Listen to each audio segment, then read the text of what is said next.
We would like to begin by acknowledging that we are in Mi'kmaq, the ancestral and unceded territory of the Mi'kmaq people.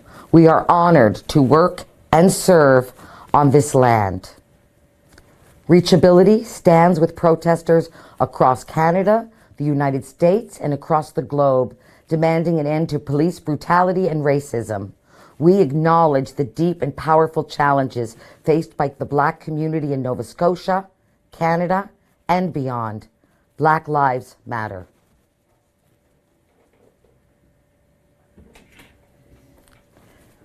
And good evening, everyone, and thank you for joining us at this very special evening dedicated to artists from the disability community, but really the message and the beauty of art and the words and how they can work together. I'm Tova Sherman, the CEO of reachAbility and the author of the book, and I do this because if I get it wrong, you won't mind, Win, Win, Win, the 18 Inclusion-isms You Need to become an employer of choice, confident employer. So with that, if I should get my book name right, that would be a great start. With it tonight, what I wanted to do is take the opportunity to introduce you to a number of the artists who are engaged in this book project. Let me explain. For many years, my team has made a great deal of fun of me. I always have sayings for everything. And we always called them inclusion-isms. Isms around inclusion. Makes sense. But we decided finally, after a number of years, to put those best inclusion-isms together in support of businesses understanding what it takes to be a disability-confident employer. If that's a concept you haven't really heard before, or words you haven't heard put together, you're not alone. But the reality is that if we are to be truly inclusive in this country of our citizens living with disability, we have to be confident enough never to exclude. This book is dedicated to all persons living with disabilities who have felt the sting of inclusion, the silence that stigma brings on, and have had to deal with constant barriers instead of an equalized playing field. reachAbility, in partnership with the Blue Nose Ability Arts and Film Festival, are so pleased to be able to bring these talented artists together in order to really express, both from my words and their art, the importance of inclusion of all people. I'd also like to share a little bit of my thinking around a book like this, having art as such a primary place in it.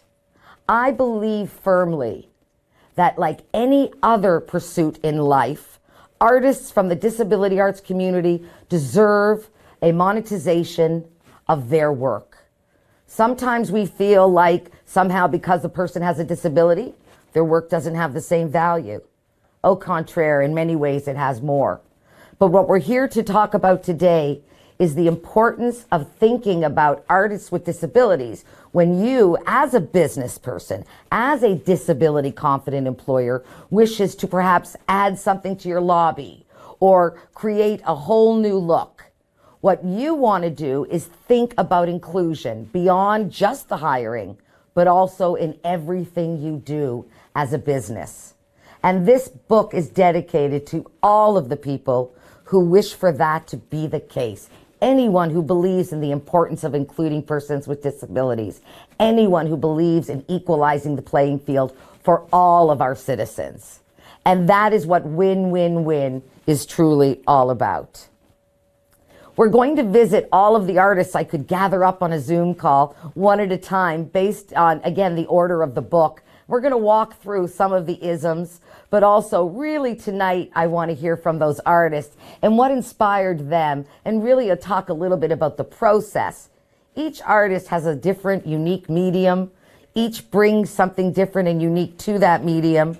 And I can't say enough about how proud I am to have each and every inclusionism represented by such a fine, creative, artistic mind. I was hoping every artist could arrive this evening and join us, but the majority of them have been able to, and we're awfully pleased about that. So grab your cold drink, your hot drink, your friends, your family, and don't miss this next hour and a half, 2 hours at the most, I promise, where we're going to visit each artist, each piece, and each ism. I can't imagine a better way to introduce you to win, win, win. And without further ado, I think I want to talk a little bit about the very first ism, which is in fact win, win, win. I want you to know that win, win, win came out of a very simple business concept. Many years ago in the 70s and 80s, there was a business guru by the name of Stephen Covey. And Mr. Covey used to talk a lot about win, win. Meaning, for instance, if you're a used car salesman in the old days, you just try to get that car out of the lot, but never worry about bringing that customer back. That was win-lose. Mr. Covey talked a great deal about win-win, the idea that not just the used car dealer should win, but even the person buying the car could win. Get a decent price, maybe not as good as he liked. The used car salesman, maybe he didn't get as much money as he'd hoped to get, but he made a decent profit, and that man's going to tell his friends and come back. That's really a great way of understanding win-win. But from day one of reachAbility, and from day one of the Blue Nose Ability Arts and Film Festival, and from day one for me personally, win-win was not enough. There had to be a third win in everything we do. Win one, well, obviously working in our community and advocating on behalf of persons with disabilities in the disability arts community is a win. The Blue Nose Ability Arts and Film Festival wins anytime we have an opportunity like this one to share the talents, to equalize the playing field for people living within the disability arts community, to create a voice, a first-person voice, not for us, without us. That means if it's about us, let's make sure it's our art talking to it. What an exciting opportunity this is, and what an exciting place to be with all of these very diverse artists in our book. So we have a third win, as I mentioned. We have our clients winning. We have the artists winning. We have the community winning, because they get access to the extraordinarily diverse voice and creativity of all of these artists. So for all of you who are looking for a business book, but also to let people know you're disability confident and it matters to you, let's make sure we show them some of the incredible art that's happening right here and right now, and how we can relate it to sayings such as win, win, win. Which brings me to our very first artist, Jeffrey. Jeffrey and I have known each other for a couple of years now, and he is a designer and printer who lives in Halifax. His current work draws inspiration from words and language. Who better to talk about win, win, win? And the way in which they affect the way we perceive people and the environment around us. Welcome, Jeffrey, and thank you so much for joining us during this very challenging time. You're welcome, Tova. Jeffrey, I loved the way you created a panel that spoke to win-win in a number of different languages. Could you tell us first a little bit about what informs your art and why you chose this particular piece? My art is basically based on words, through design or through printing, specifically letterpress printing. I spend a lot of time with type, with language, and just how it develops and informs our environment and our communications with one another. That makes perfect sense. Please go ahead. Mm-hmm. Yeah, in terms of the process of the languages chosen, it was basically just a Google search and Google Translate. So some of those translations might be wrong, they might be right. I'm really not 100% sure, but Google does its best and I do my best, so that's just where it's at. That's very fair. I know for a fact that you've done a number of different works, and I've purchased your work before. In that, again, those words and letters and the power and how you're able to bring life to things and through those words. And I think that's a powerful medium for an artist. Can you tell me why words for you? Is that like something you can sort of share with me? It is. Language was always one of those things that I've struggled with. I still struggle with.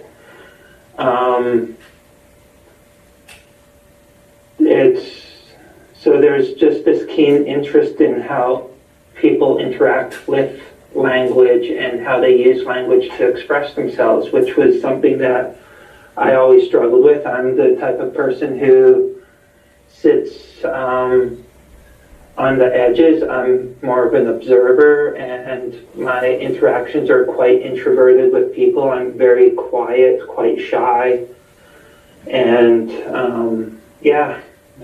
I don't know what else to say. I think you're saying a lot. Let me ask you, if you don't mind, Jeffrey, one more question, and that is, what would you like people to know about artists within the disability community, if anything, and the importance of providing a voice and a place for all of us to view the work that's going on? My big thing is just give people a chance. Be kind and just be accepting. It's more than just tolerating that people are there. It's accepting people for who they are, where they're at, and just enjoying the experience of what everyone has to offer. I really appreciate that, and I can't tell you enough. You did a particular project for us around I Make a Difference, and every member of my staff has it hanging up, and really we cherish both the colors that speak to us as well as the message, and the way you were able to sort of capture it within the letter work that you did. And I wanted to let you know we've all gained so much pleasure out of it, and we continue to. And I want to thank you for this contribution, especially for win-win-win, which is really where it all begins for me. So I'm so grateful that you were able to be part of this project. And I want to thank you for all that you do, and for being one of the many people who speak up in this community and let us know the importance of kindness and honesty and integrity. So thank you for that very much. And have a wonderful day, and we'll get you one of these books ASAP, okay? Great, thank you, Tova. Thank you, Jeffrey. Be well, my friend. You too.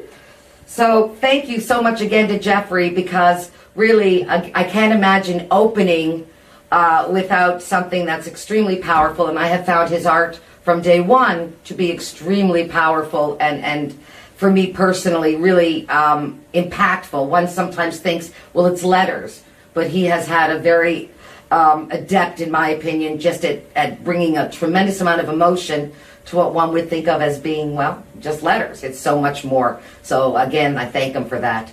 The next ism in the book is diversity without inclusion is like a house without a foundation. And it would have been so easy for our next guest, Trudy Fong, to talk a little bit about it. But she took the idea and really made it her own, and I'm excited about that. But first I want to tell you about Trudy, because Trudy, first of all, has worked for many years as a journalist and an author before embracing her inner artist. It sounds like she was embracing it already to me. But she says she's clumsy, and following several severe falls, she had to have a full hip replacement, which sounds really challenging. So learning how to walk again, it was really for her a wake-up call. And I'll be interested in hearing more about that, because when she's not creating art or writing, she cares for several relatives who also have health challenges. Trudy lives in Dartmouth, Nova Scotia. And Trudy, welcome, and thank you so much for being with us tonight. And of course, I have to say, I loved how you took a house without a foundation, turned it into a coffee without a cup, because I think it speaks a lot to the importance of having a place to land if you're going to put something in it, right? So Tracy, again, tell me a little bit about your journey, if you would, around, well, like you said, this whole idea of having a wake-up call around going beyond the writing and into the art. No, well, I've had several wake-up calls. Oh, okay. You notice the rainbow in the coffee pot. I have LGBTQ children, so I've had to go through the experience of watching them struggling with issues of acceptance as well. And then, of course, I have my own issue, which is extreme clumsiness. I have life dyslexia, also known as dyspraxia, which means that I just have a lot of accidents. I had one where I fell off a ladder and severed a big chunk of muscle in my leg. Then I fell down an entire flight of stairs and caused a lot of damage to cartilage in my leg, which got worse and worse until it reached the point where I was not able to get out of the chair without assistance, was not able to really walk at all without agony, and ended up with a full hip replacement and going through those whole challenges. And that was also following a ski accident years ago. So I've gone through issues with, 6 months in a cast from ankle to hip. So I've had the wake-up call of having an ability and then having it disappear and realizing the challenges that people face that everybody else is just taking for granted. How easy it is, for example, to go up and down an aisle in an airplane, or crossing a street that has high snowbanks, and then suddenly there you are, with your crutches, trying to get across big heaps of snow, going over ice, all these obstacles that people have taken completely for granted if they don't have a mobility issue. And so that was a real wake-up call for me. And it takes a lot of work to get back. And there you are, that was...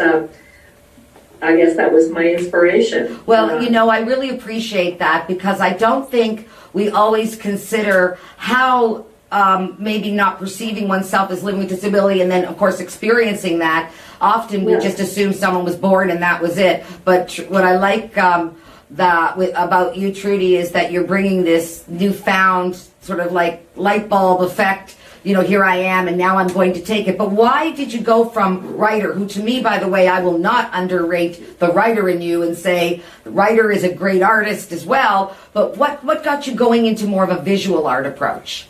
How did that turn into visual arts, I guess I want to know. Well, when I was a kid, I was very introverted, and I was always in my room, and I was always drawing and reading and writing, and as I grew up, I became a journalist, but I was always doing art on the side. And I always thought that art was something that was taking me away from what I ought to be doing, because at that time there were a lot of magazines, there was a living to be made, I was raising my kids and making money as a freelancer at home. And so I always thought of art as something that I ought not to be doing, because it was keeping me away from that thing which I had done my education for. I did a journalism degree and a couple other degrees, and so I always thought that I looked at life in terms of what I ought to be doing and what I should be doing. And then I would get carried away by my passion for art, and then I think, oh, but this doesn't pay. I shouldn't be doing this. And then I also keep an illustrated journal. And for years I kept a diary or a journal. And then one day I said, what would happen if I went without lines? Just what would happen if I got a book that didn't have lines? And then I just started drawing in the pages. And now what I do is every entry that I make, I think of what is in front of me now. Is it in the news? What have I experienced? What am I looking at? So I'm never lacking for inspiration. And then I draw what I'm experiencing, and then I write about it. So the two are connected. And then also when I paint or draw, because I've moved pretty solidly into art, when I do it, I believe that art should tell a story, and that it should be about something. It's not just a picture of a flower. It's a picture of a flower is great, but why did you get that flower? What is the meaning of that flower? Is the flower in vase, or is it still free? Is it still out there? What is the meaning? For example, I did a drawing of an aerialist with a wheelchair on the side, and the reason why I did that is because she has escaped the chair for the moment when she's in the air. Well, we're revisiting you on that picture. I'm coming back to you with that particular ism and that graphic as well. So what I want to say right now, Trudy, with your permission, is to give you something to think about for when we come back. And that is, I'd really like to know your advice for people who are looking at art as a move and are terrified at the idea of allowing themselves to believe in that. And I think you've got a lot to say about it, but I'd love to come back because it gives people something to hold on to. And we're going to talk to you about that in a little bit. Thank you, because you do appear twice in the book, and we think that the vision is so powerful again and very, very real and takes you to a really lovely place. So I'm looking forward to showing everyone the next ism that you're going to be in. So we're going to visit you in a minute again. Thank you, Trudy, and don't you go away, okay? I'll be right back. So what I wanted to do now is tell you about our next ism. I always say there are two ways to ensure inclusion. And people often ask me, what do I mean by this? So let me just take a moment and tell you about this particular inclusionism. There are two ways to ensure inclusion: education and osmosis. What do I mean? Well, I think education is fairly self-explanatory. If the only place you've ever learned, let's say, about a disability is in the schoolyard, or perhaps people whispering, or in a movie, or in CNN News, they never report about the person who's doing well with a disability. You're never going to hear the story of the bipolar person who is married, has 3 kids, holding down 2 jobs, doing great, because that's not what the news is looking for.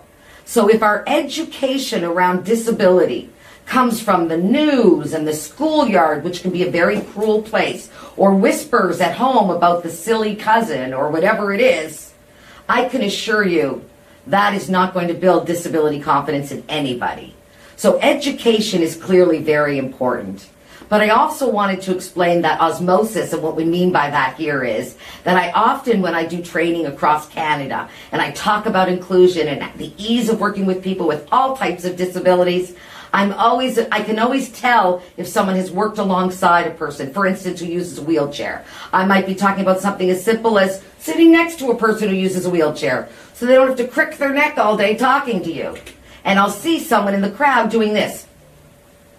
And I know immediately that person has worked with someone who uses a wheelchair. And all of those mysteries have already been removed. And they'll put their hand up and go, oh, I work with Madge. She's amazing. It's no big deal. Just maybe don't touch her wheelchair because you may not know it's an extension of herself. And that's osmosis.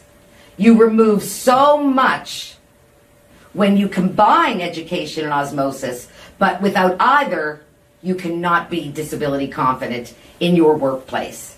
So with that, I want to introduce you to our next artist, who is Ellie Hannon, or Eleanor. I hope I can call you Ellie. Should it be Eleanor or Elle? Okay, great, because Ellie sounds so sweet. Ellie Hannon is a Halifax-based illustrator, a recent fine arts grad of our own NASCAD University in Nova Scotia. She's passionate about art, accessibility, and how the two intersect. So I was really thrilled that she was able to help us out with the ism around education osmosis. Welcome, Ellie. Hi. Ellie, I'm going to start with something that's very straightforward, which is what inspired you to create this particular piece in reference to education and osmosis? And you should know that our viewers are seeing the piece right now, even if you and I are not, okay?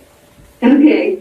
Yeah, so I was thinking about what you were just talking about, and a lot of my work is very figurative and involves people, and I wanted to make something that was joyful and clear, and I really liked the image of sitting alongside. These two people are intended to be working together. They're in somewhat of a uniform, but just talking about how valuable it is to learn from actually working alongside us and us alongside people with various disabilities, and how you can build that understanding through relationships and not exclusively through learning about it. I like how I'm so sorry, I really love the way that you showed educational osmosis in one view, but I have a real artist question if you don't mind. I'm fascinated by your color choices, especially in this piece. I don't know that I have seen those colors together in a context like this. And I wanted you to know I found it very, it drew me in. And I wondered if you could tell me a little bit about your color use there, if that's okay. Yeah, well, I was really careful to make sure that these two people, one of them has a visible disability, the other person we're not sure, but I did want to make sure that these two people are wearing the same color and that it really stood out that they're equal in the scenario, whether this is an employer and an employee or two coworkers. I love it. So I kind of wanted the blue to be to stand out like on them, and then the background to be very warm because it's supposed to be a very positive conversation, I guess. That's fantastic. Now, you know, Ellie, I'm making you come back again because you also have two pieces in this. So I don't want to use up all my exciting questions, but I am going to ask you when you come back a little bit about your experience as in a fine arts school, because that's also a very interesting experience. And also, I know you have a number of passions in the art field, and we'd love to hear more about that. So I'm prepping you for the next visit we're going to have. And thank you again. It's so nice to see you, Ellie, really.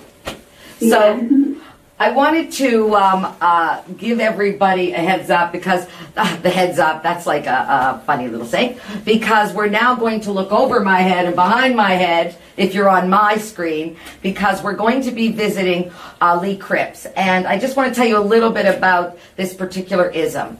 The fish stinks from the head is a pretty straightforward statement. At reachAbility, I'm the CEO, and I'm responsible for a lot of people, clients, community, what we state, how we represent, and I take it all very seriously. And when I speak to employers, especially leaders around disability confidence, I'm always talking about how important it is that this is coming from the top down. If we do not see commitment to inclusion from the top, then the folks in the middle management and even at the entry point won't see that value. So I talk a lot about the importance of the fish stinking from the head, and I gotta tell you, Lee Crips, that what a fantastic piece, and I've been so excited to talk to you and talk about this inclusionism. But first I should say that Lee is a Dartmouth-born multidisciplinary artist, a curator, a mother, and a spiritualist. She says she's prone to anxiety-wrapped neuroses, a lovely first course to stress-induced panic, and finding four-leaf clovers. I hope I did that any justice at all, Lee, because that's so magnificent, and I just sort of stumbled through. But most importantly, let's welcome Lee Crips. Hi, Lee. Thank you. Hi, Tova. How are you? I'm doing great. I'm sorry we can't be together tonight, but if you can see my head and see over it, you can recognize the piece that we're referring to, which is one of the most colorful pieces in the book. And I wondered if you could tell me a little bit about the piece and the way in which it came about from an artist's point of view. Well, it's funny. I was rereading my artist statement that I sent you in preparation for this call, and I found it interesting that I did the painting. The saying that you sent me really struck me from a leadership point of view, because I feel like I struggle as a leader. I'm so introverted, and I second guess myself all the time, and I don't feel that I'm, a great leader in a lot of aspects, just from a gallery manager point of view. But I think that everything that happened this year with the shutdown really sent me reeling in a mental health capacity, and the meaning of that phrase has really changed for me in terms of my original statement highlighted leadership as developing relationships a lot, and now looking back at the painting that I did, I love colors and I love expression, but I'm looking more now at the fish bones as highlighted for me in post COVID shutdown, I guess.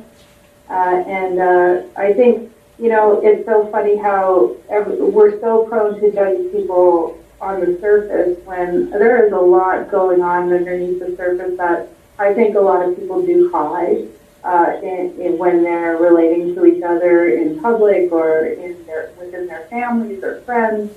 You don't always know what people are going through, so it really is important to not take things for face value and give people the benefit of the doubt, which is really kind of hard sometimes. Lee, one thing you said there that's just grabbing me, and so I'm gonna bring it back to you because I think it's so powerful, is the fact that you're seeing different things in a painting that you yourself created based on where you are at that moment. And I think that also gives permission to the rest of us to do the same. And I think that's a very powerful piece of information that we should continue to look at the art and continue as we grow as individuals and our community changes as it has, to really see what else it might be informing today. And I think it's magnificent that you as the artist are able to continue to look at it and continue to find new ways of seeing it. It inspires me to want to do the same and to keep looking. And I really thank you for that, because I think that's giving us all permission to continue to look at the work and ask ourselves what else we see.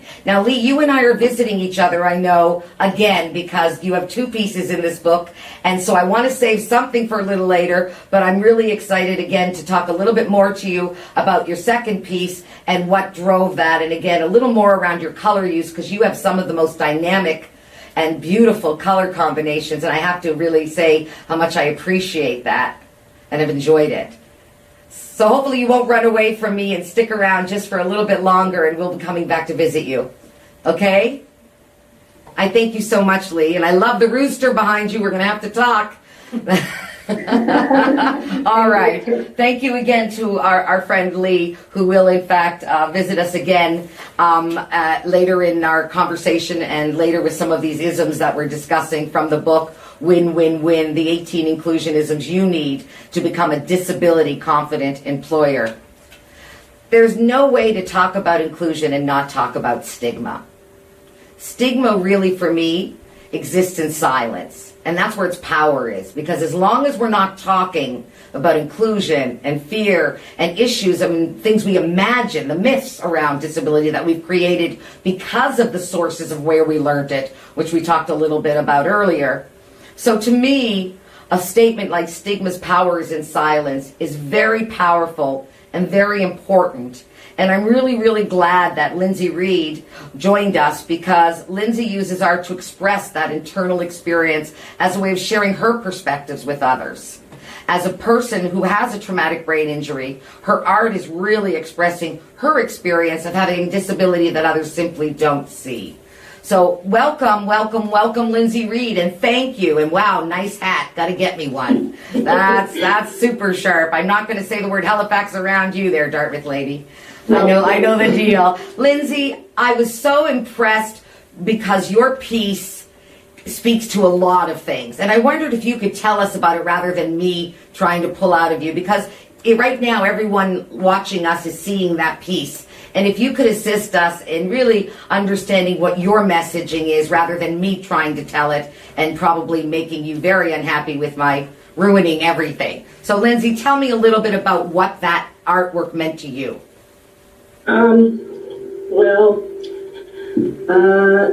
So it's an iceberg, and the tip of the iceberg would be what people see, which is what a normal looking person would look like, right? No cast, nothing wrong with them, no crutches, not in a wheelchair. Underneath is a very confused, what's going on in my brain. So imagine yourself driving down Spring Garden Road at night in a rainstorm, rush hour traffic, about 80 kilometers an hour, with all the pedestrians crossing. So that's kind of like what's going on in my brain most of the time is a lot of confusion. And so trying to sort that out and explaining that to people is very hard. So this is kind of the concept that I came up with. I just call it my TBI art or percussion art, because a lot of people don't even know what a TBI is, which is a traumatic brain injury. I love the fact that there's some black and white, but then there's all the colored. And I wondered if you could also share a little bit about why you made that decision, if you don't mind. The black and white definitely being the world around me, everything being so black and white, and the color being what people don't get to see from people like me,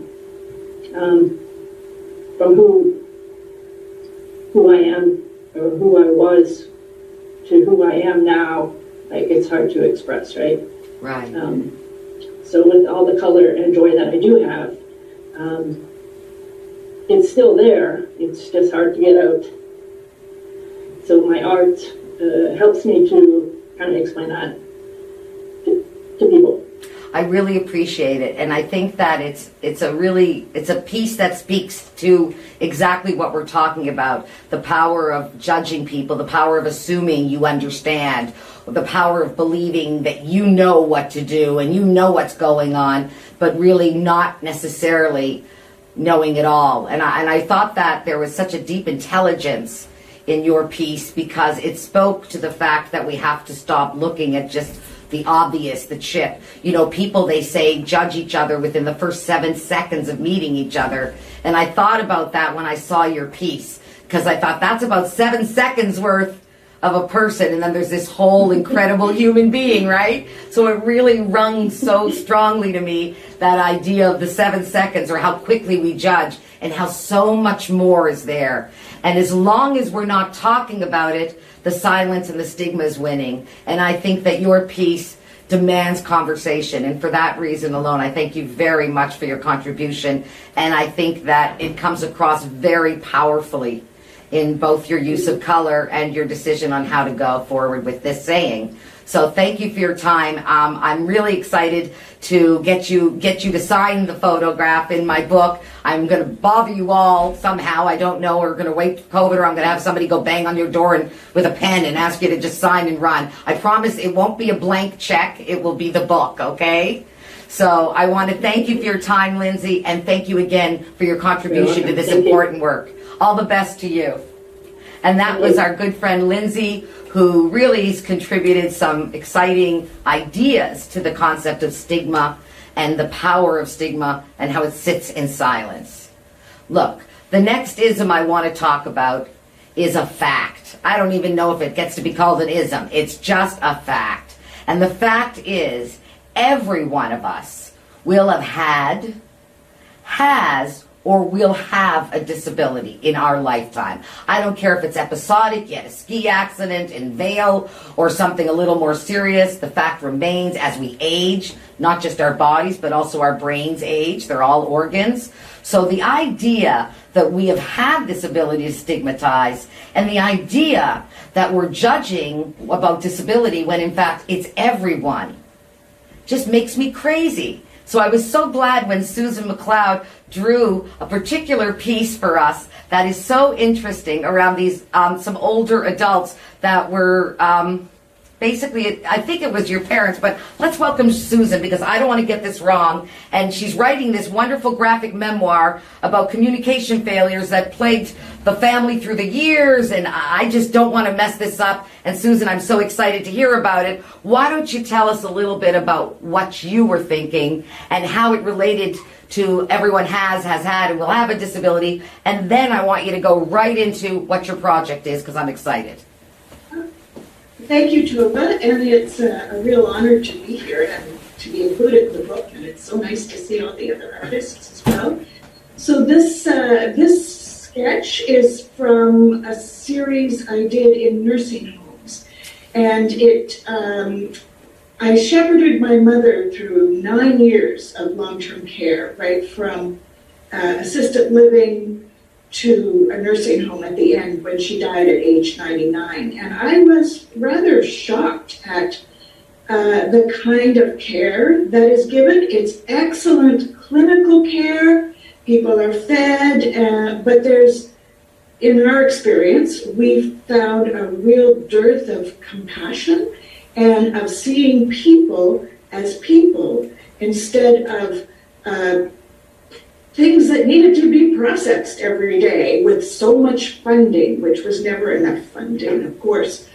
And so I wanted, after experiencing this in nursing homes, I wanted to find a respectful way to show what I discovered, which is that people who are very old and frail and have the limitations that come with age that we indeed will all face if we're so lucky to live to a ripe old age, that these people are, of course, still people. They're just like you and me. So I hit upon just going in. I went into a few different nursing homes. I got permission to just sketch people and simply note what they're saying or what they're thinking or what the context is. I wanted their own voice.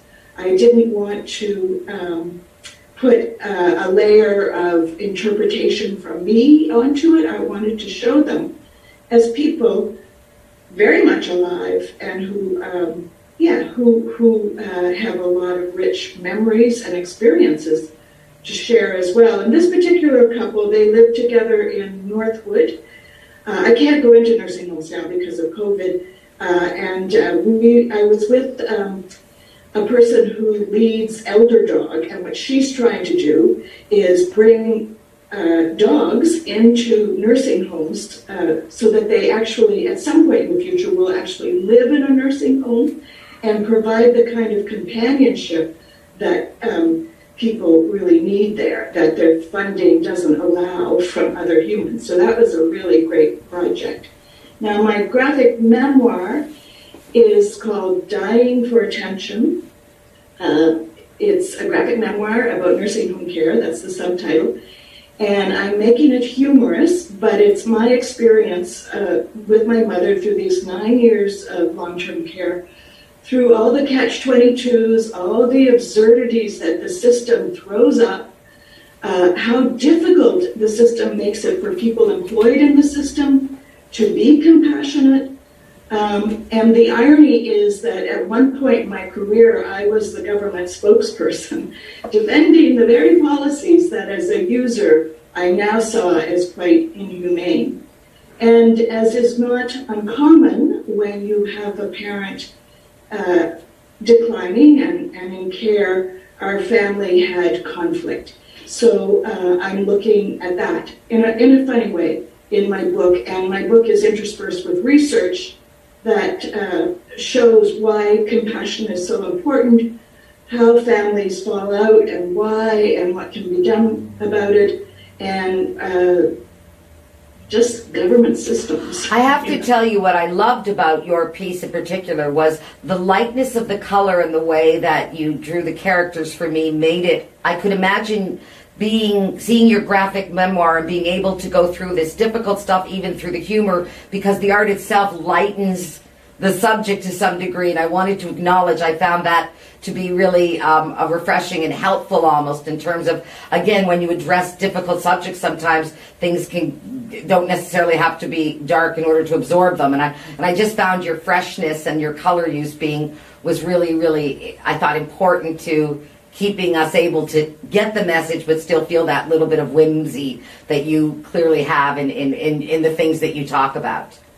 Yes, thank you. And that was my intent. I could have written a book. I have a background as a writer, freelance writer, but I wanted it to be accessible. And I thought that if it wasn't funny, if I wasn't looking at it with rueful eyes or with a little bit of irony, or that it would be too painful. I wanted humor and the lightness of a graphic memoir, which are essentially cartoons, to draw people in. And I think when you look at drawings, you're looking at them through perhaps a more emotional part of your brain than when you're reading.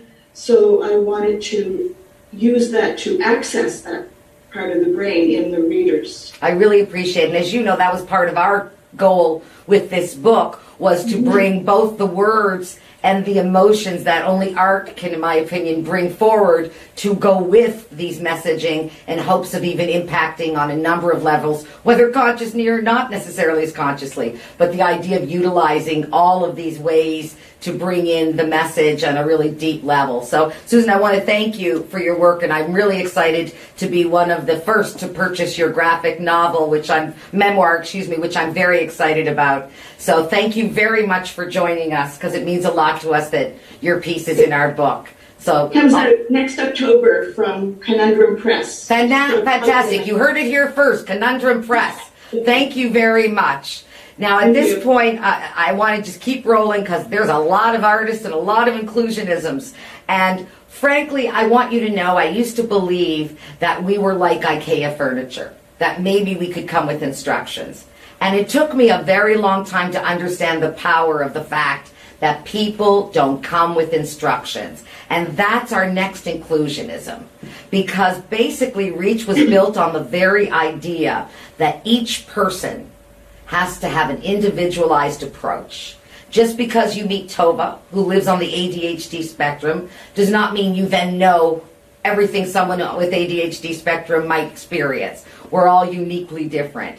And people don't come with instructions is one of those really core messages that the Blue Nose Ability Arts and Film Festival has stood by, because we want to see everyone voice it their way. It's not our judgment that matters, it's allowing the artist a place to express. And people don't come with instructions allows each artist, in a sense, to speak to their truth, and each human to speak to theirs, and each employee in your workplace to be able to be accommodated as per their need, not the need of the last person who had the same letters in their disability, right? So with that, I'm really happy to bring back Ellie, because Ellie, I really love this drawing that you've done, because, you know, it seems a little bit of a self-portrait to some degree. And I wondered if you could tell us a little bit about the work that you did around People Don't Come with Instructions.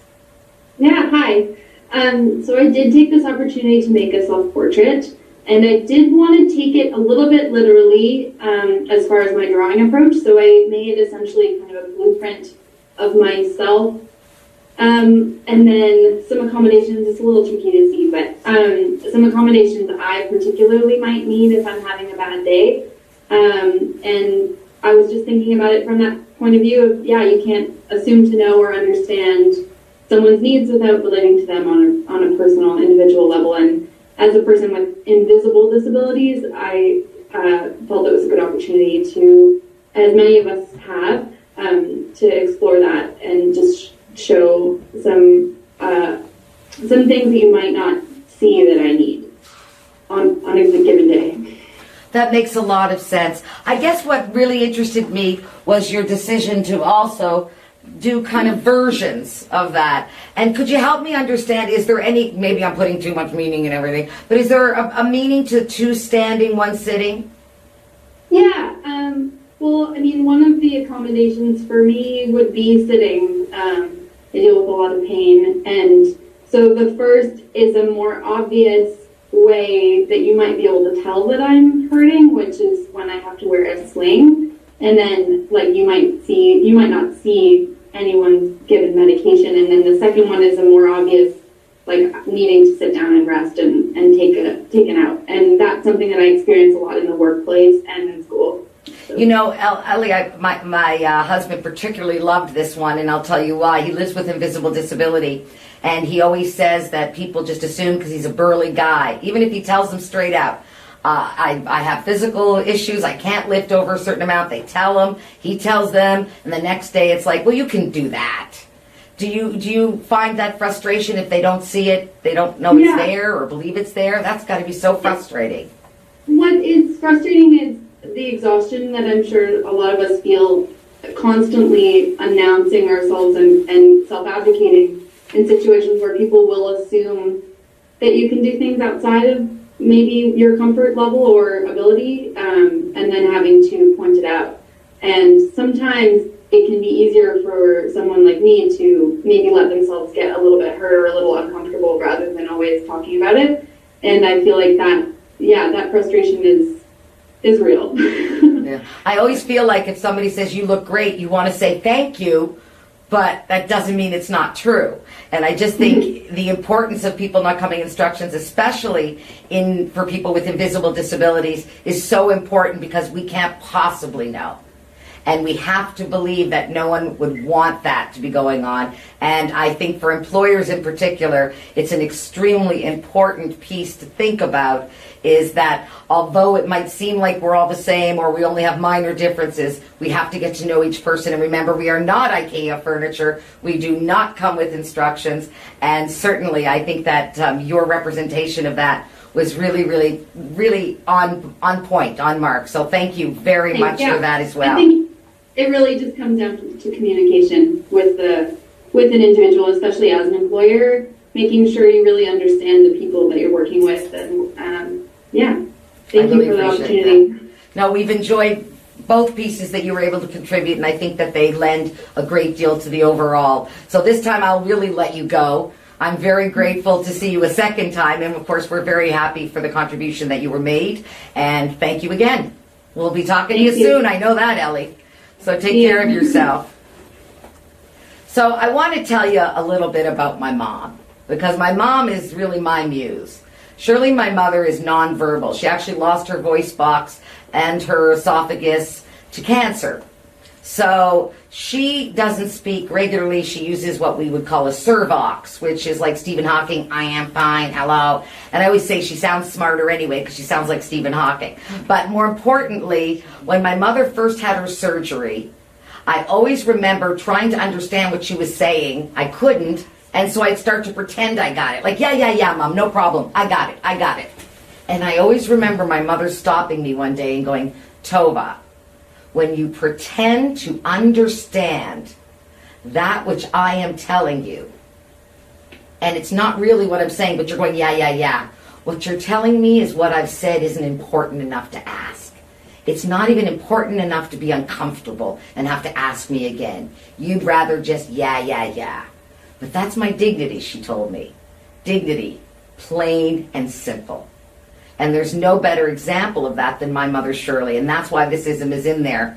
Because to be honest with you, I learned more about dignity in that one statement than in years of learning about the importance of dignity. Because at that moment, someone I deeply cared for was reminding me that my discomfort was superseding her very right to be heard.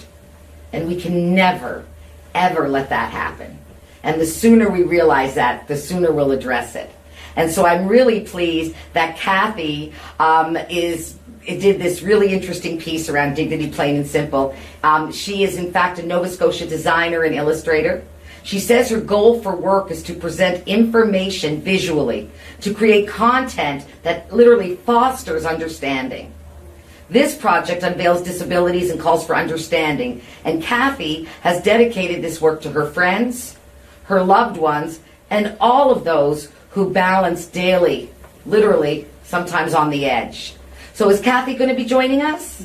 Oh, I'm so sorry, Kathy couldn't make it. But I do want you to know that I want to thank Kathy for her thoughtful work, both as a designer and as an illustrator. And I'm so glad she was able to be part of this, because dignity, plain and simple, is truly a foundational reality. If we are not going to be uncomfortable in order to understand those around us and to learn more about those around us, please know that we're not going to be able to be disability confident employers. We must remember dignity comes first. Often people make fun of me because I'm not so politically correct, whatever that might mean. Maybe it's because I am on the ADHD spectrum and impulse is a bit of an issue, especially verbally. I have to be careful. But what I want you to know is if we always keep dignity in the forefront, I truly believe we're always going to be doing the right thing. And my mother taught that to me, and Kathy did a beautiful job in representing that, and I want to thank her and my mother for that particular ism. Okay, let's move on.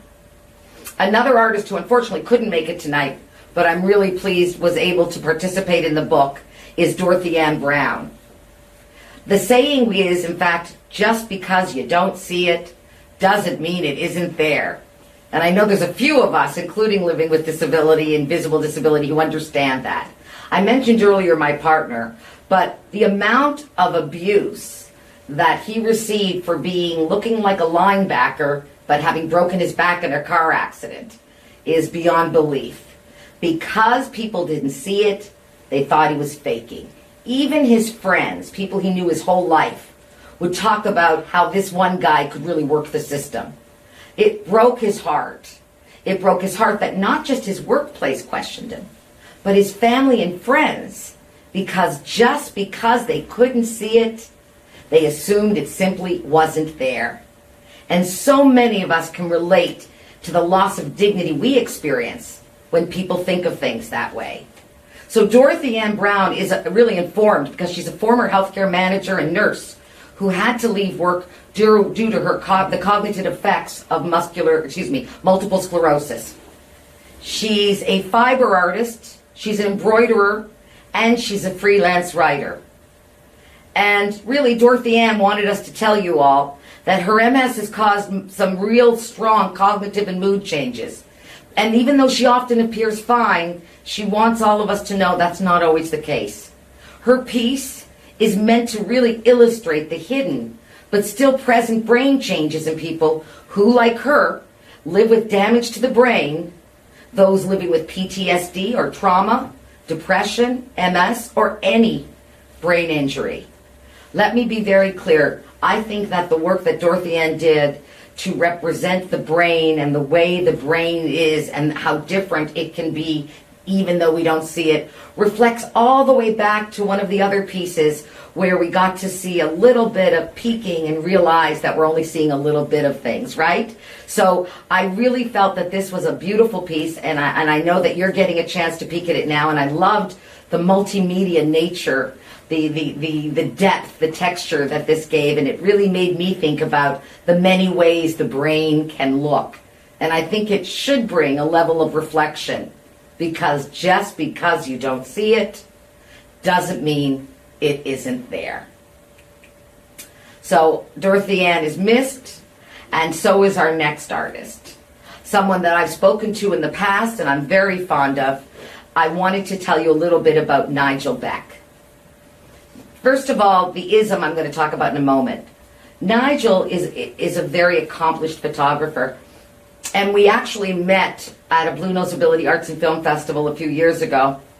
And Nigel was just so moved by the agency and the work we're doing, and we were so impressed by the work he was doing. He was kind enough to donate a piece of art that to this moment sits in our lobby, and people constantly ask me about it. And I certainly hope some people are reaching out to Nigel to get their work done as well, because he's really an accomplished artist.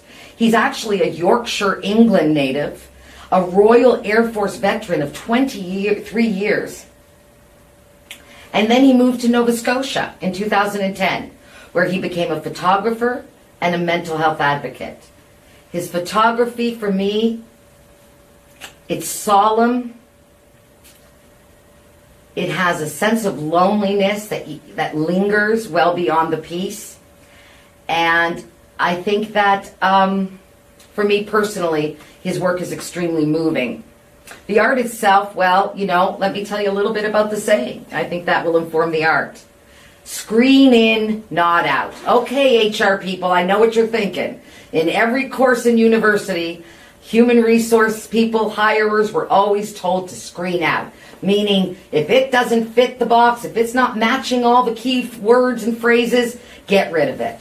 Well, there's an incredible amount of bias in many of the processes that are used in the hiring field. And that's why I believe you have to screen in, not screen out. If you want to grow your hiring pool, if you want to find truly the right person, right job, then you've really got to screen in, not out. And I think Nigel did a great job allowing us to see something that we wouldn't necessarily put in that particular position, in the juxtaposition of the idea of screening in, not out. Obviously, literally and figuratively, the screen, the arrow, the in, the out. But I just find, again, I love the composition of his photos, and I have consistently found with Nigel, each piece of work stands by itself, yet there is always this sense of aloneness that I think is very poignant.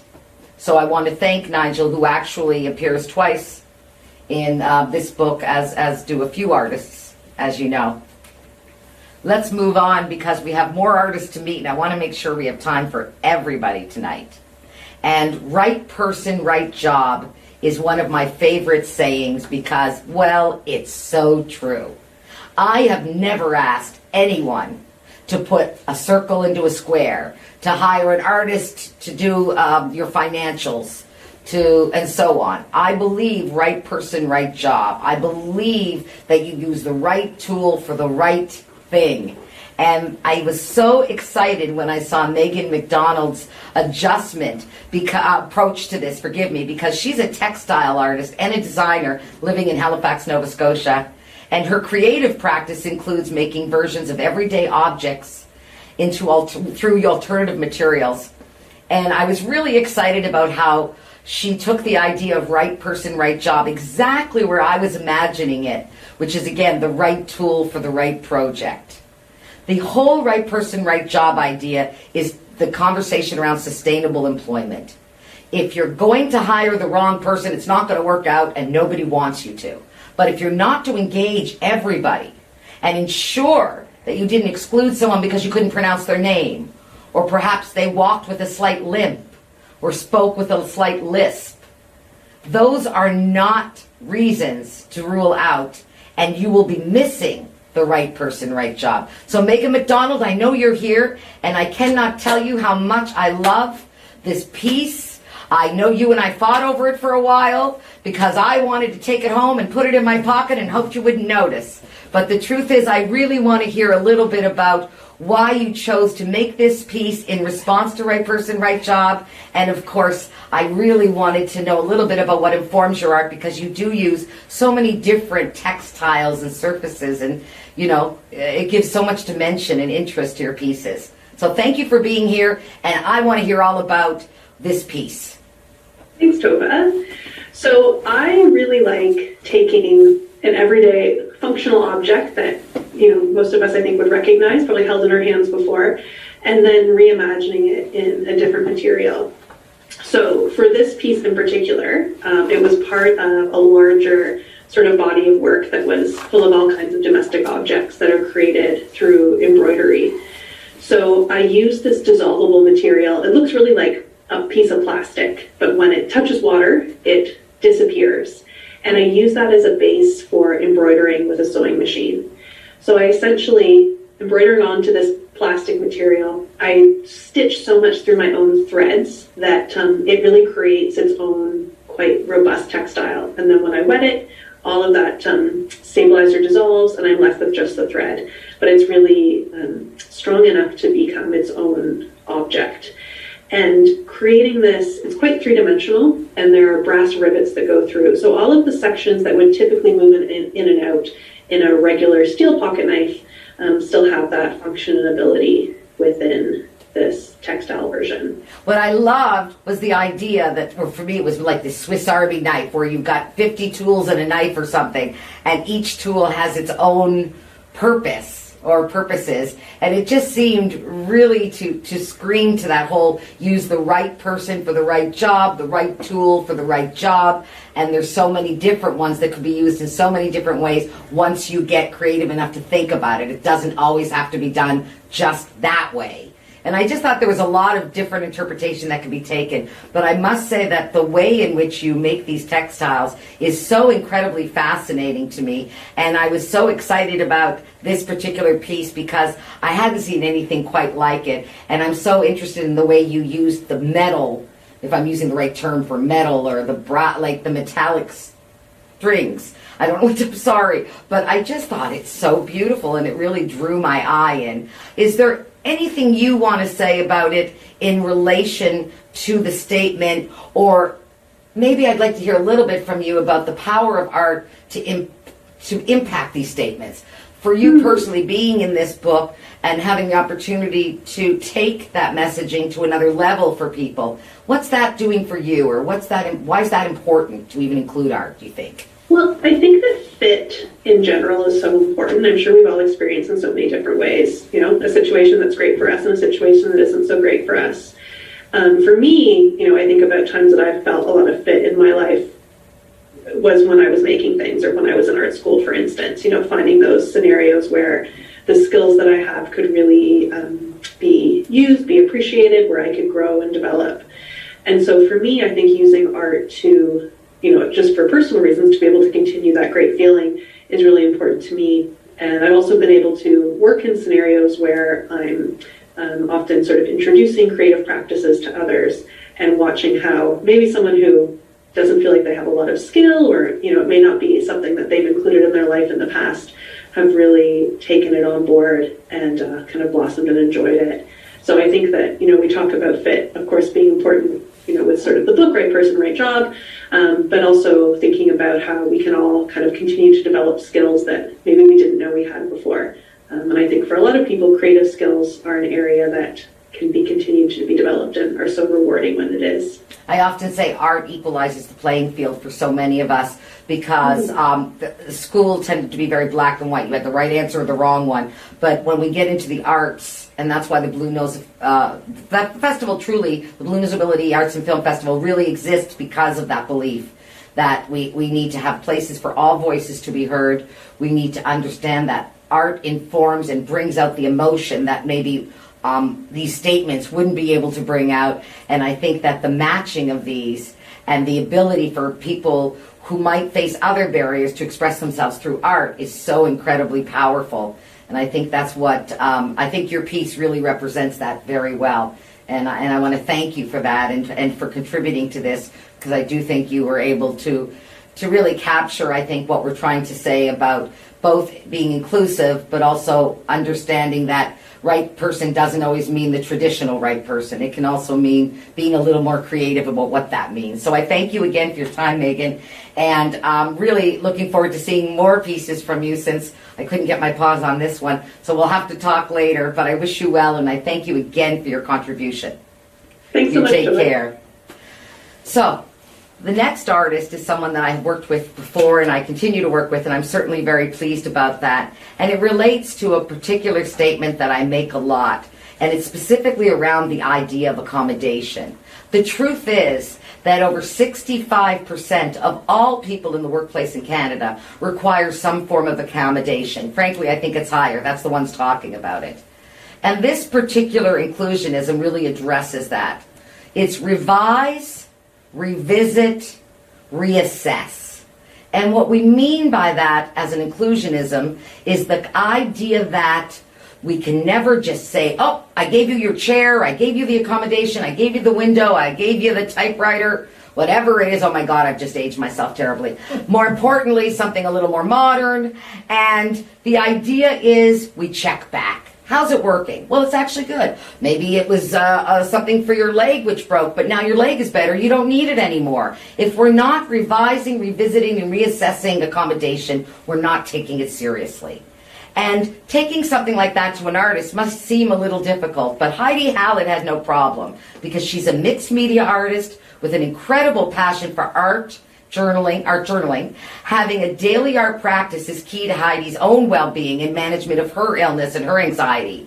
And as someone with an invisible disability, one we don't necessarily see, but believe me, she feels it and experiences it in her own way, Heidi uses her art as a form of self-expression. She loves teaching others how they can process very complex emotions and life challenges through art. So welcome, Heidi. I'm so happy to see you. Love the owl. I'm telling you, all these artists have the best work in their own apartments. I'm noticing this. More importantly, I have to tell you, that's not my work. Oh God, I'm so sorry, but again, good taste, Heidi. Nonetheless, good taste. We'll talk later. Heidi, what I love, my talented cousin. Oh, cool. It's in the family. What I really enjoyed about this piece, and I'm actually grabbing it off the table to show it, because the entire book that you did is really a beautiful piece of reflection. But the one we in particular took to reflect or talk to the idea of revise, revisit, reassess was this wonderful piece around reflection. And I wondered if you could tell us why for you reflection, well, you'll excuse the saying, reflected well for revisit, revise, reassess.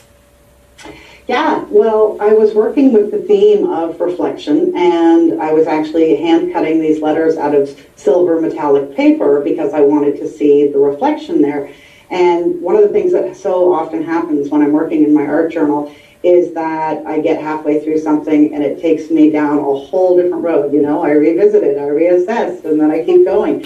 And I realized one of the things that I love to do is to use found materials, recycled materials, and a lot of different tools that aren't traditional art tools. And as I was peeling off the sticky backing of these silver letters, I realized, hey, I can use the backings as well. And that's when I decided to reverse them and put them underneath as though the word reflection was reflecting back on itself. And I was just so excited when you asked me to do this particular ism of yours, because it's one that speaks to me very personally. I had an issue with a past employer where they were trying to accommodate me. We decided what accommodations I needed. It was all in the budget. Everything was a go. And then it just sat on someone's desk for 8 months. Nothing was done. And I had to keep advocating for myself. And eventually I left and started working for myself.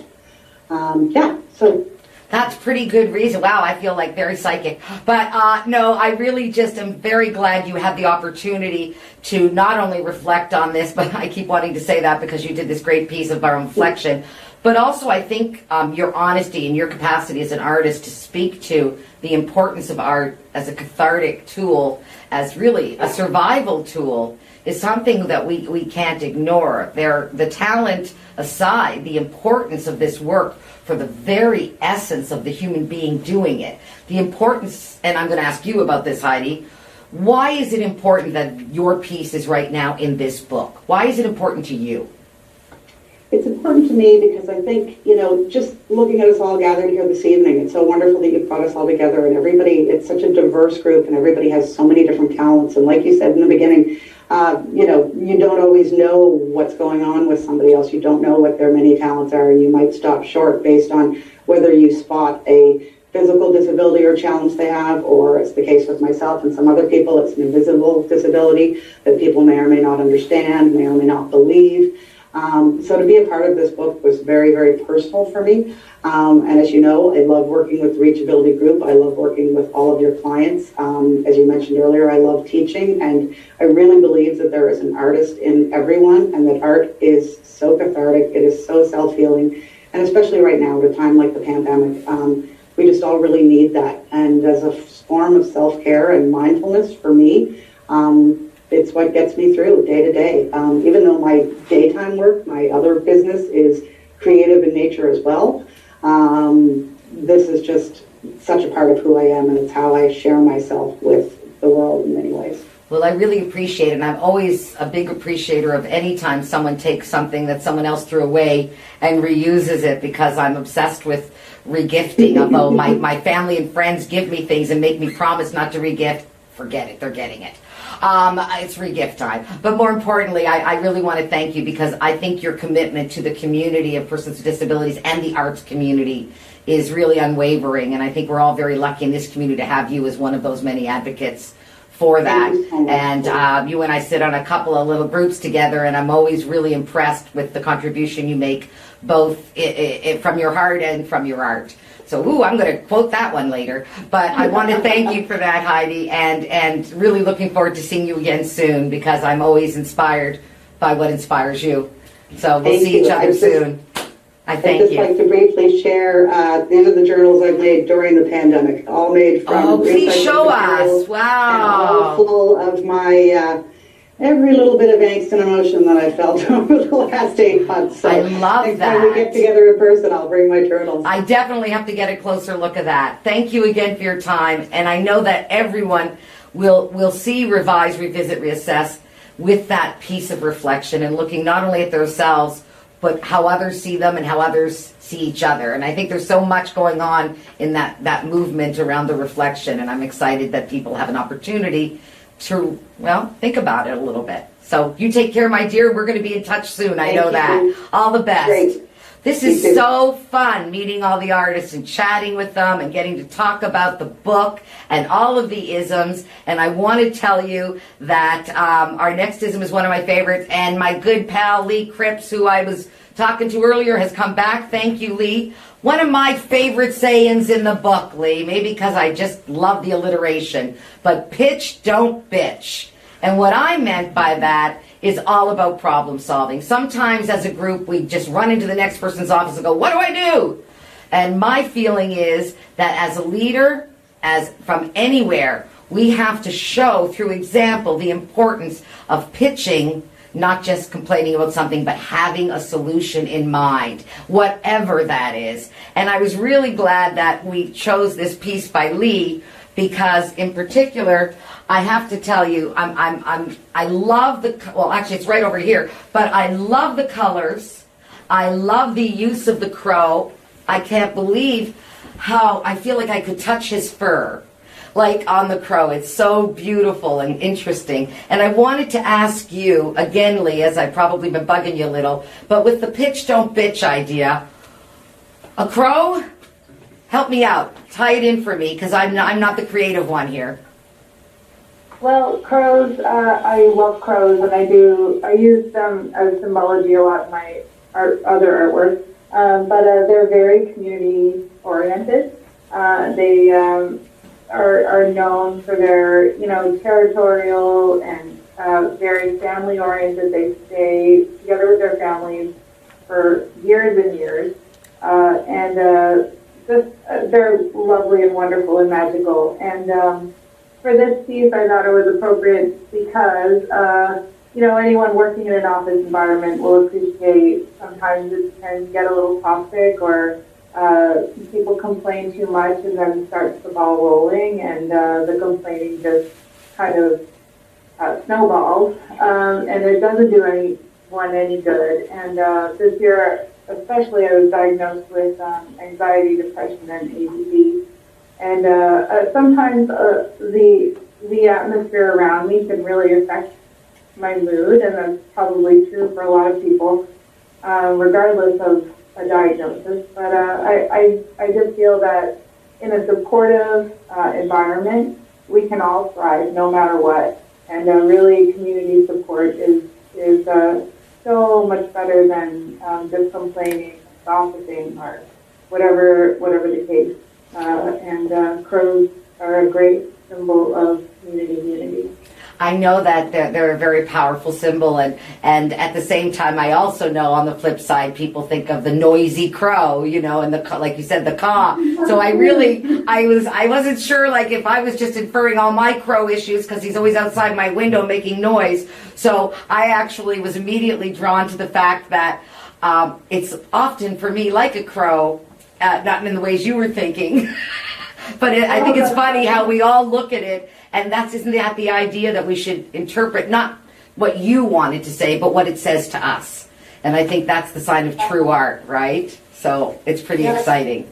And that's certainly what I found your art did. But for me, the crow was like, oh, I think I met that person cawing outside my window, and so I was sort of taking it into a different place. But it just tells me again, Lee, that the work is so powerful that we can all keep learning from it and keep finding new things around it, and that makes it all the more exciting to me, frankly. So I really want to thank you for that as well, and for both contributions, because I just think that it's so powerful that we have these pieces of art demanding us to think beyond just that word. And I think that together we've put a much more powerful piece in the community, and a place where people can land and really think about these things. So thank you for your contribution again. I promise I won't bug you again. We're awfully pleased you were involved, Lee, and thank you again for all the work you've been doing. I mean that. Now, the next ism, just so you know, is another artist who wasn't here, and I've spoken about him already, but just to remind you, Nigel Beck is an artist who does incredible photography.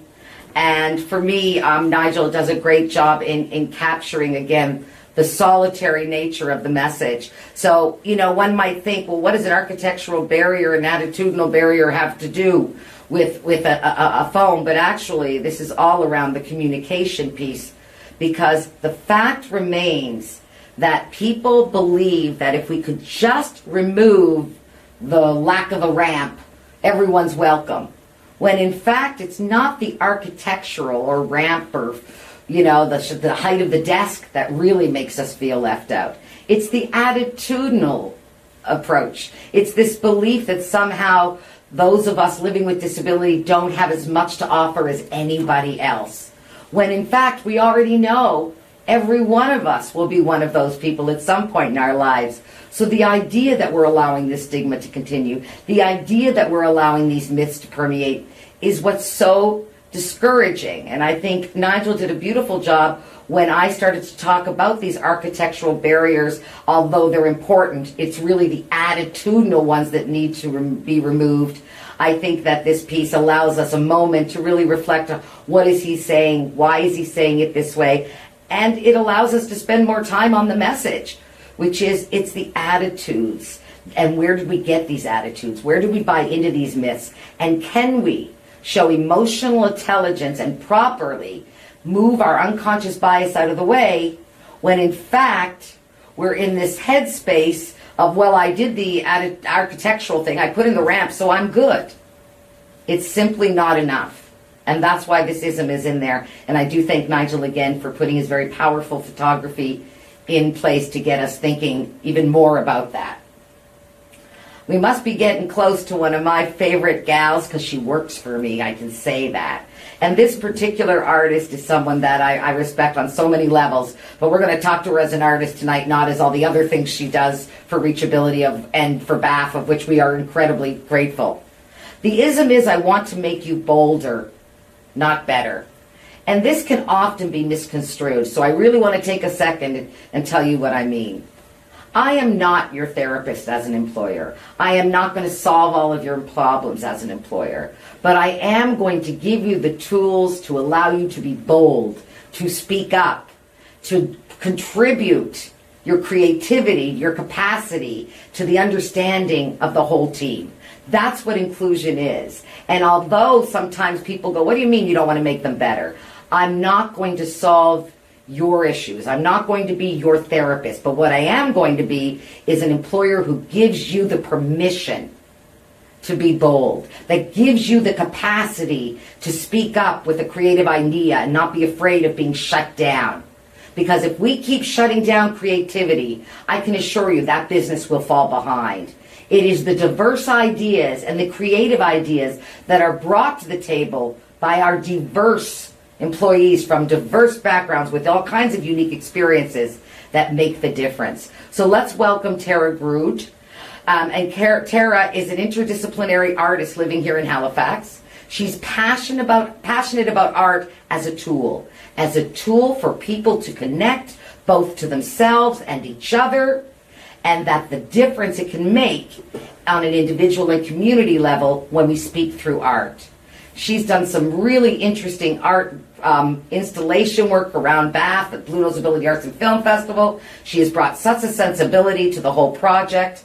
I feel very lucky to have someone with her creativity on our team, let alone in our book.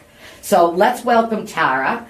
And Tara, I'm really happy you're here with us tonight because your particular piece I love so much, but I think we're going to need some help. And that is just connecting the idea of bolder, not better, just wanting to make you feel empowered to do the best work you can do, and how these beautiful bowls that have both an organic yet such a colorful and embracing glowing color. I just love them. So please help us, Tara, first understand why you made the choice to do these bowls. Sure. So thank you. It's been a real pleasure to be part of the book. And of course, I hear and use the isms so much here at reachability. So it's been really interesting to tackle these isms from an artist perspective rather than somebody who's helping the community through reachability and through that. So when I was assigned this ism, I want to make you bolder, not better, I was really thinking about how engaging people with disabilities really makes our world bolder and better. And so these works directly reference the artwork of Yayoi Kusama, who is a Japanese contemporary artist. And she lives by choice in a mental institution. And she creates art of all sorts of different kinds, but my favorite artwork of hers is these environments, these rooms that you go into, and everything is bold, patterned, whimsical, wild, and you go into these immersive worlds of hers where she's been really expressing her mental illness through these environments that you can go in and engage in. And I thought that really made a lot of sense. So I actually, they're not quite bowls, but I took globes apart, so literal worlds apart, and I painted on the. I'm sorry, I didn't mean to misrepresent them. It was just the natural assumption. So I'm so glad you clarified that. That's okay. So I was really thinking about,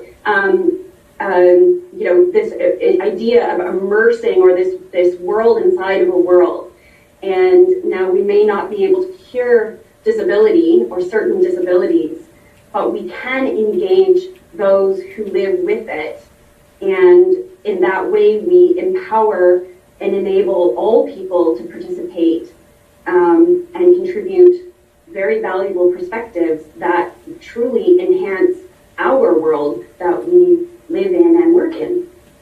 That's really powerful. And again, I appreciate you clarifying the whole globe idea, because that actually adds a whole new element for me. I was really enjoying the aesthetic and just the combination of the colors and the way they move so much. I perhaps didn't even appreciate how many more layers there were to the work. And so thank you for sharing that. Tara, why do you think it's so important that we include artists alongside these isms and didn't just perhaps put the book out with isms and really good information and great ways to put these isms into practice, very, very functional, but somehow I just couldn't imagine it without the artists, and I wondered if you could help me articulate to all of the folks watching and joining us today.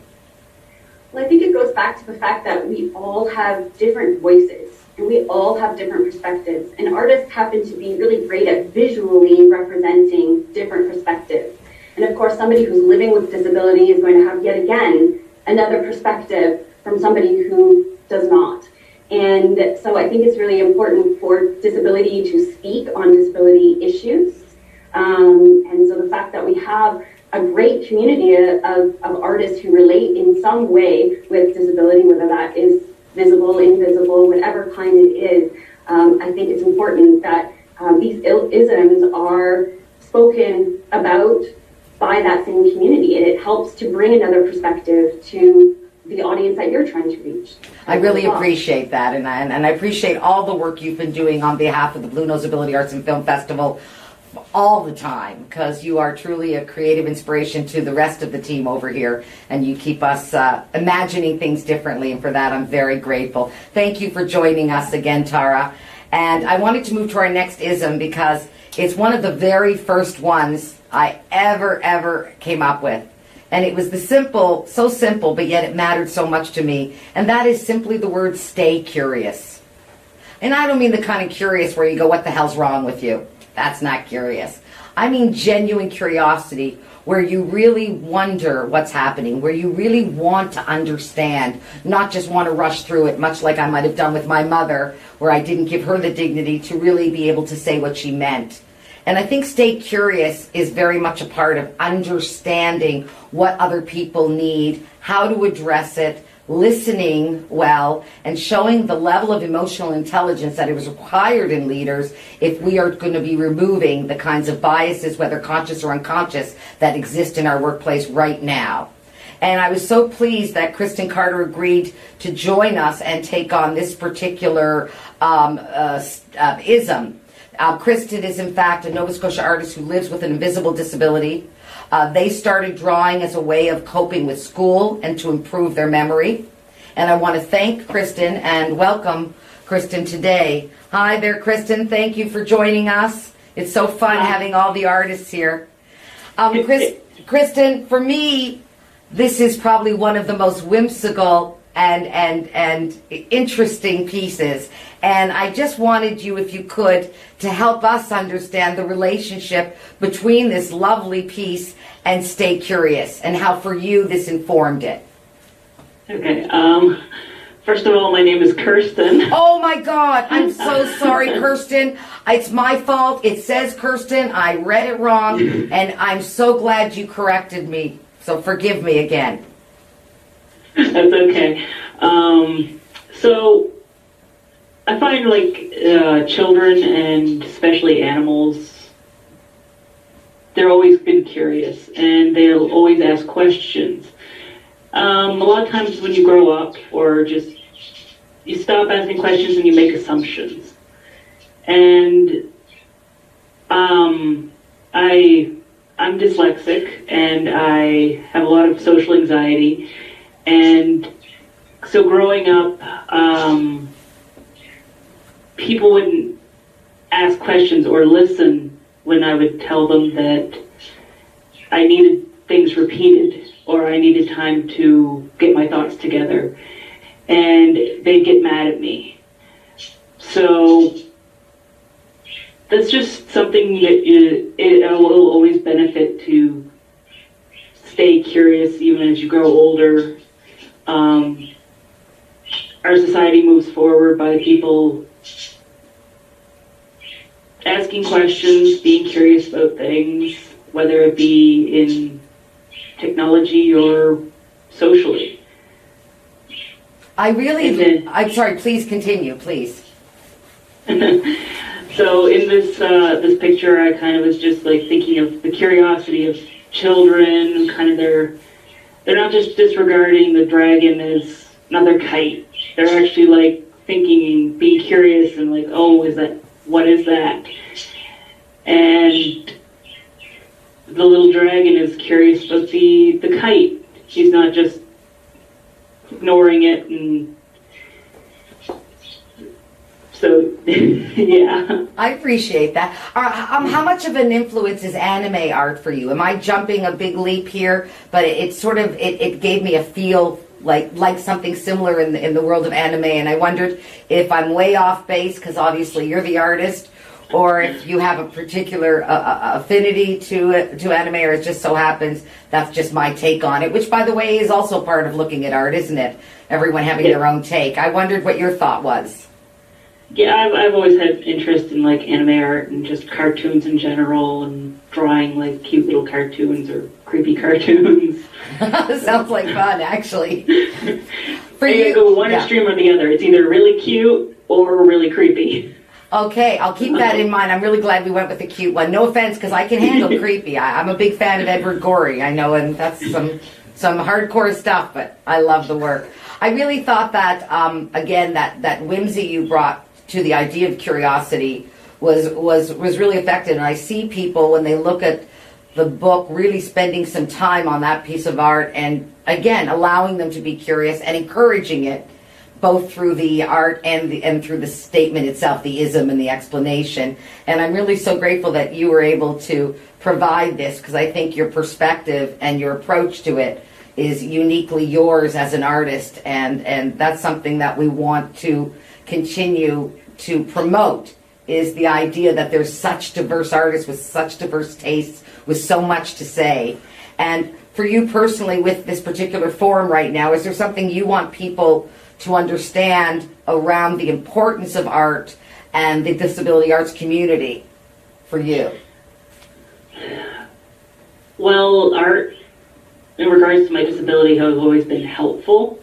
Just especially like social anxiety, it just like gives me something. It's calming, and it makes a lot of times, like growing in school and stuff, just being around a lot of people, it just was a very calming thing to do, and just it actually helps me with my memory. Just like taking my short-term memory loss, kind of just like takes what I'm hearing and kind of just imprint it into what I'm doing, so that I look at the picture later and I can remember what I was listening to. Wow, so it's, in a sense, art is also cues for you. I mean, you're using it in all of these ways that maybe the reader couldn't even imagine what it's doing. I mean, I can understand the obvious, and I'm sure most do, that you might feel better, but it's much more than that, you're saying. It's communicating to yourself as well as to others, and that's not something I had considered, so I really appreciate that perspective.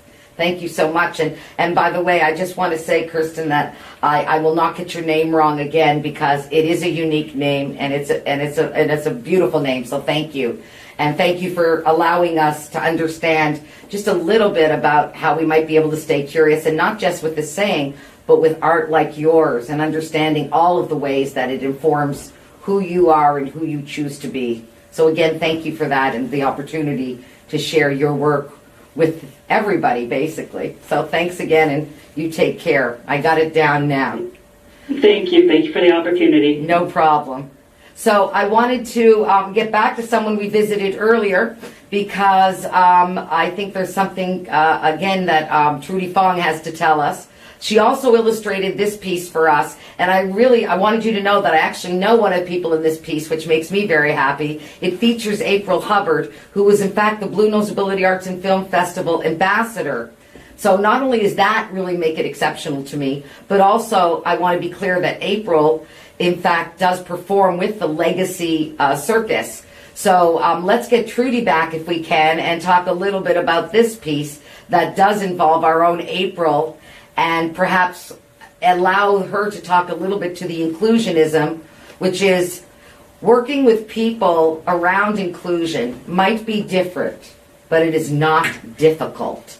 And what I mean by that is, if we stopped assuming how something needed to be done and we're open to it being a little different, there's never going to be a problem with difficult. So what I wanted to see is if Trudy is not here, I think we lost her, and that's okay, because I love talking to her, but there's other people to talk to, and I'm okay with that, because frankly I'm running out of time and I could talk forever. So let's move on to the next ism, because I really love it. I make a difference because I can. And the reason that is the last saying in the entire book is because everyone watching tonight, everyone picking up the book, everyone receiving any of this information any way possible can make a difference. You know, I live by a quote. I never let what I cannot do get in the way of what I can do. Because there's plenty I can't do. But that's not going to stop me from drawing on the things I can do. And that's really what I make a difference because I can is all about. And I was really happy that another person who self-identifies as being on the ADHD spectrum took this on for me. And that's Tyler Hayden, who's also a motivational speaker and an author living in Lunenburg, Nova Scotia. His busy mind, his words not mine, and hands are a gift. Did you say that? Are a gift delivered from ADHD. When he was out of work, he discovered folk art to keep him busy. And well, you know what? He's a damn good folk artist. So welcome, Tyler, and thank you so much for being here. I love your background. It wins the Whimsical Award of the night. Which Ninja Turtle? Which Ninja Turtle is it? That's Donatello. Donatello. That's very important information for the Ninja Turtle people. So thank you for that. I also really enjoyed the lighthouse behind you, Tyler. Really lovely. Tyler, what does I make a difference because I can mean, and why did you choose what I believe to be truly a superhero? Absolutely. Well, it's a squirrel who's a superhero. I make a difference because I can. Is because for so long when you're a child with ADHD, you head through the day and you don't feel as though you're getting anything done. And I make a difference because I can is kind of embodies this idea and embraces the idea of being that squirrel and adding that squirrel superpower to your everyday. So I have this squirrel superpower, and the squirrel superpower has allowed me to write over 25 books, has allowed me to keynote stages from 8,000 people in Las Vegas to 6 people in Caledonia last week. It's the idea that the power that I have inside can really help to inspire others, and it is a superpower. So I can do things that are absolutely amazing as long as I'm willing to put myself out there, just like every single one of the artists in your amazing book have done so. So it's amazing when we take that effort and we take that opportunity, we can make amazing things happen. I have to agree, and I have to tell you, when I first saw it, the whimsical word gets maybe a little overused, but oh boy, you captured that. I thought it was fun. I love the colors. They're so bold, and again, you can see that folk art sensibility in the bold color choices. And that little squirrel looks like he can get a lot done in a short amount of time. And I just, you cannot look at that and get the smile off your face. And I think that if we can end the book with both a smile and a message as powerful as never letting what you can't do get in the way of what you can, I think that we've done a very good job. And I don't think we could have done the job the same way without that piece, Tyler. So I really want to thank you for contributing it. It's I have the piece here somewhere hanging on the wall, and I absolutely love it. Now I do note one cheek must be very full, and one is not in the piece, if you recall. And I'm assuming he's getting ready to do what he can, even if there's things he can't do. That was just my interpretation. It's because we're collecting so many things. Like right now, I have teambuildingschool.com. I've got two new books that are in the works. I've got a few art pieces that are on the go. I'm in the middle of renovating my house.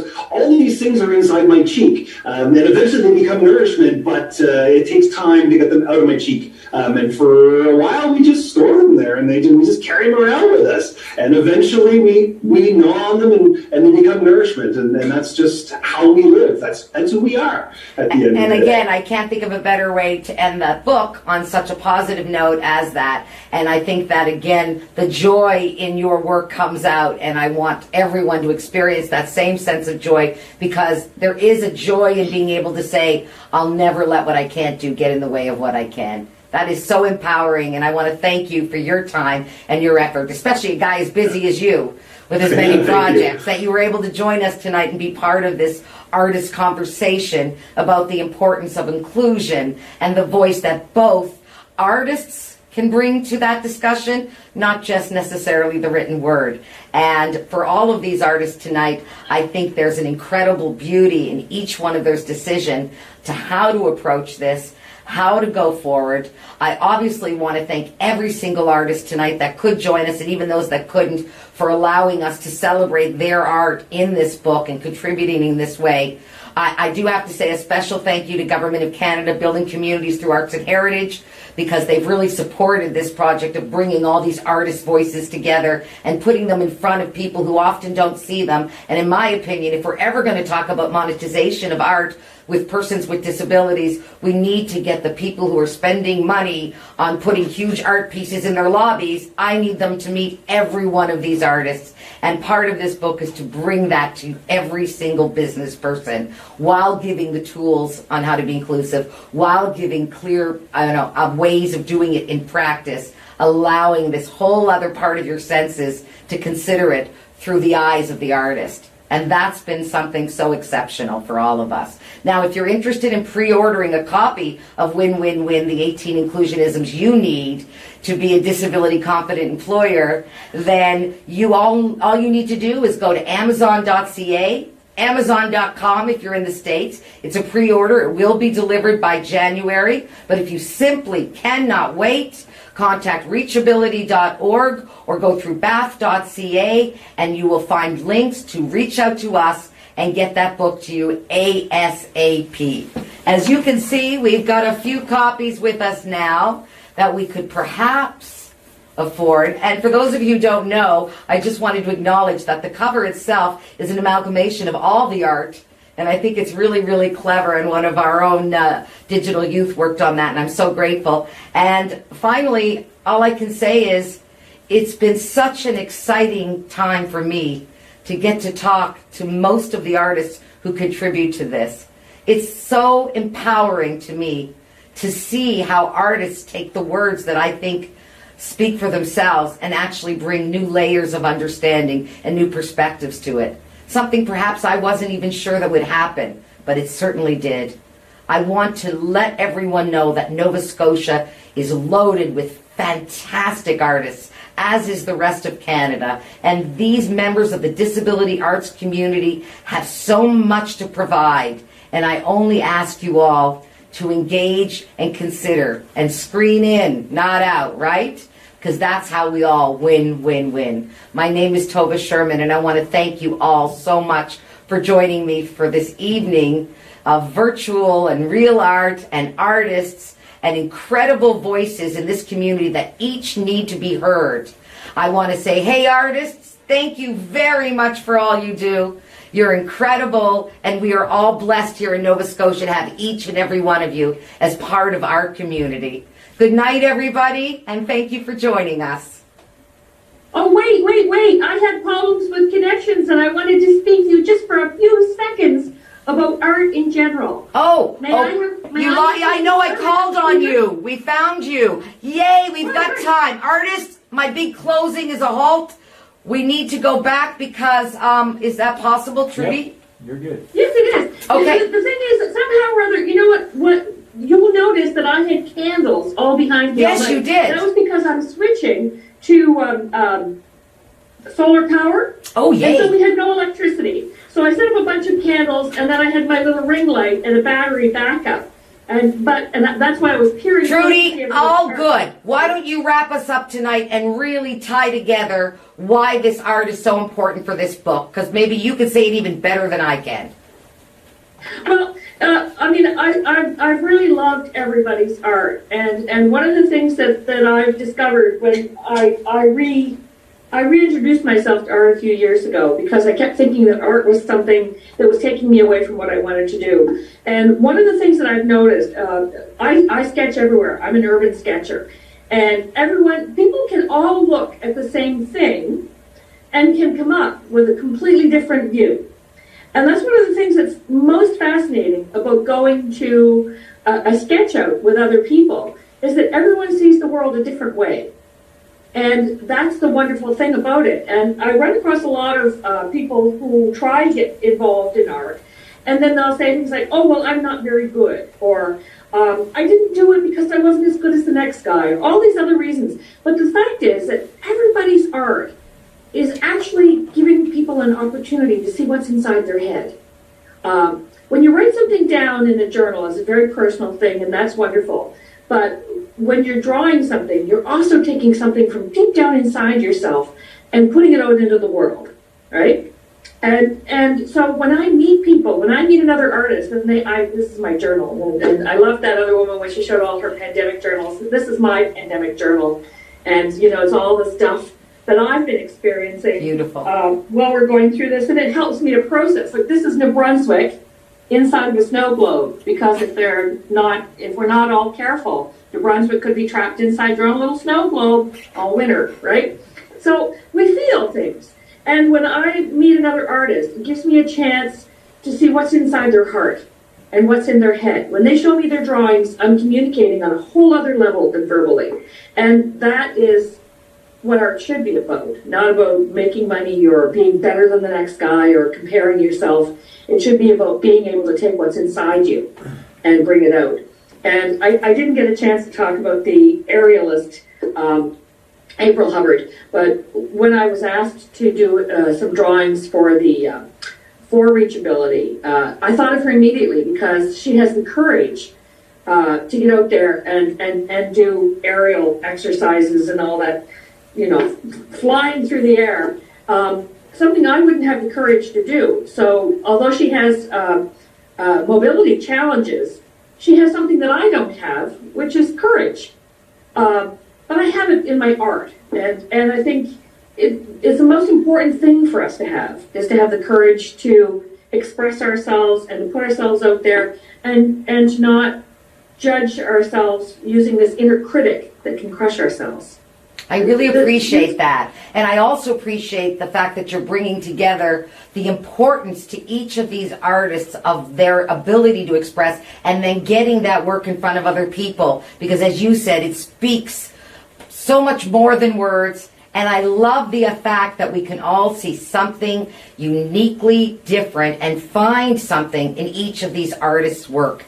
And the fact that whether the artists themselves saw it, they've gotten their piece out of it. Now it's our turn to try to draw and experience from it and to understand better what this book is all about through the art. I think this is one of the most rewarding experiences I've had in my entire life, being able to bring these artists and these words together, because I believe the impact is so much purer and so much more clear by having this opportunity. And I'm glad you came back on, because it means a lot to me that you can bring together the importance of the art, the words, and of course the truth, which is what it's all about. Truth to yourself, and being able to say, I deserve to have a voice. And believe me, every one of these artists and every human being in your community, whether they live with disability or not, has that same right. And I think it's very exciting, and I hope everyone will grab a copy and share with everyone they know the incredible art and the incredible vision of these Maritimers. Thank you all very much, and thank you for coming back on, Trudy. We're really grateful. All the best, artists. I'm saying goodnight one more time, but this time I mean it. All the best, everybody.